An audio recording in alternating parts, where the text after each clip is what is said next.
Druig sucks. I've said that in nearly every Eternals figure review so far, and I think he heard me, because he's here! Today we are taking a look at the Gilgamesh Build-A-Figure Wave Druig from the Eternals, based on Barry Cohen. It might be Barry Keoghan, in which case I'm really sorry, Barry, for mispronouncing it. Unless that was the mispronunciation, in which case I'm really sorry for... Point is, it's a figure of Druig. Here's his bio. Using cosmic energy to control the minds of others, Druig is aloof and powerful, but at times, it's hard to determine whether he is friend or foe. A great pre-watching the Eternals movie bio there. Having seen it, spoiler alert, he's a good guy. He's just a little bit morally torn on how Earth should be taken care of and how its people should be looked after and whether or not they're too stupid to do it themselves without a little mind control push to set us in the right direction. This figure looked very cool on the shelf. I saw him on the shelf several times, and because of the black and red tunic, he looks amazing. But I was worried about posability. Let's get him open and see whether or not Druig works as a figure.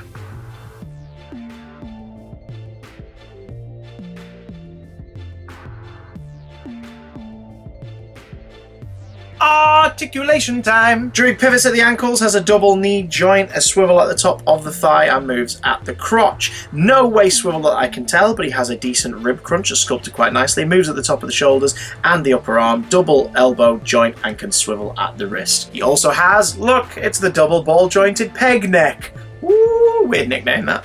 This figure is fine. And I don't mean that in a bad way. Allow me to explain. Like all the Eternals figures prior to this one, he has beautiful sculpting work on the torso, on the tunic, I mean, let's face it, this is a big skirt. It is a massive skirt, and it's a beautifully sculpted skirt with all the little details.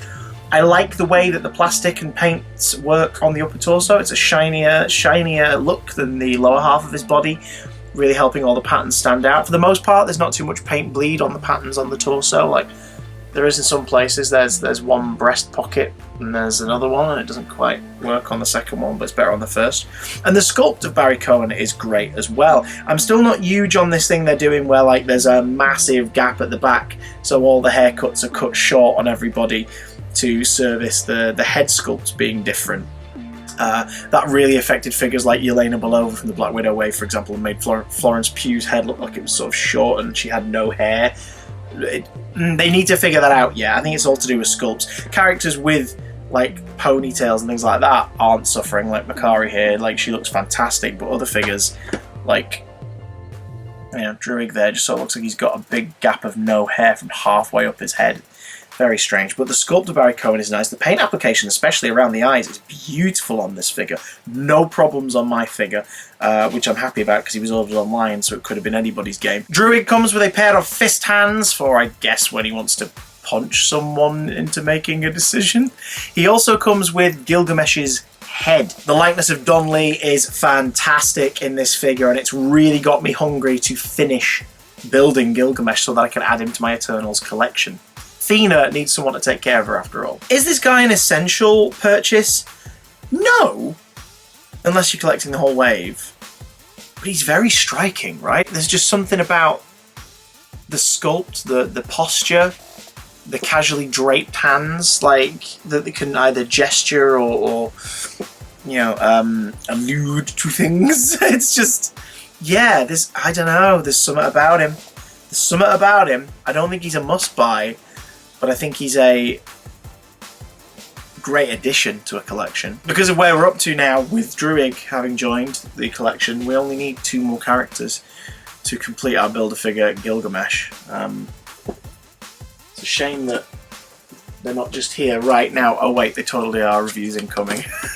My recommendation with the Eternals wave, if like myself you've wanted it but you didn't have the cash to splash at the time, is keep an eye on them on Amazon, different toy stores, going into your local toy store or comic store. I've managed to get the majority of the Eternals from this wave on reduction based on timing. I got hold of Cersei because she was being reduced in Forbidden Planet in Manchester to clear some stock, only by a few quid, but you know, there's still a saving. I got hold of Makari and Druig on Amazon because one particular seller lowered them to $12.99 and $9.99 respectively. Same with Sprite and Faustus, I got them for under 20 quid for the two of them. It's about just keeping an eye out for when the prices go up and down. The ones who are most expensive are Thena, being an exclusive, Ajax being an exclusive, and Icarus, because I guess a lot of people wanted some Richard Madden in their lives. So if you want to collect your Eternals wave like I have, just keep an eye out. Or develop some kind of cosmic mind control and convince the seller to put a discount on the whole wave for you. Druig, did you find the figure review useful? Will you be picking him up? Will you be grabbing him and turning him into some weird custom The Batman version of the mysterious Arkham patient? Let me know down in the comments below. You could also like this video, give it a thumbs up. And if you want to help me out with future toy reviews, maybe fill in some gaps in the collection, or you're just a big collector yourself but you don't have room and you're like, he only needs that one to finish that Build-A-Figure wave, oh come on! My Amazon wishlist link is in the description. No obligation. Obviously, you don't have to do that, but what you do have to do is stick around, because in the coming weeks, we'll be finishing the last two Eternal reviews, then looking at Gilgamesh and doing a review of the entire wave. Oh, what a treat.